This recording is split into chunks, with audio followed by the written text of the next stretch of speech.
C'est un mors qui c'est vraiment très gentil pour les chevaux, sur un cheval qui a vraiment une bonne bouche, ou un jeune cheval pour lui faire un petit peu la bouche. Si le cheval tire, ce sera un mors qui sera un petit peu trop léger. Si c'est un cheval qui ne tire pas, on peut faire beaucoup de choses avec, travailler sur le plat, sauter, ça dépend un petit peu de la dureté de la bouche du cheval. Ici, nous avons aussi un mors simple, un mors en cuivre, un mors à olive, qui est un petit peu dans la même gamme que ce mors-ci.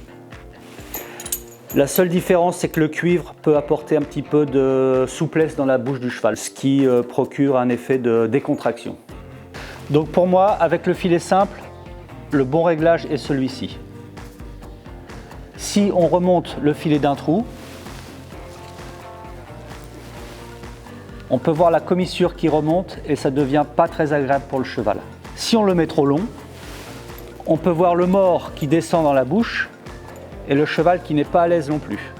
À ce moment-là, la langue risque de passer par-dessus et ça provoque un effet très désagréable pour le cheval. Donc le bon réglage, pour moi, est celui-ci. Ni trop long, ni trop bas, très agréable pour la commissure.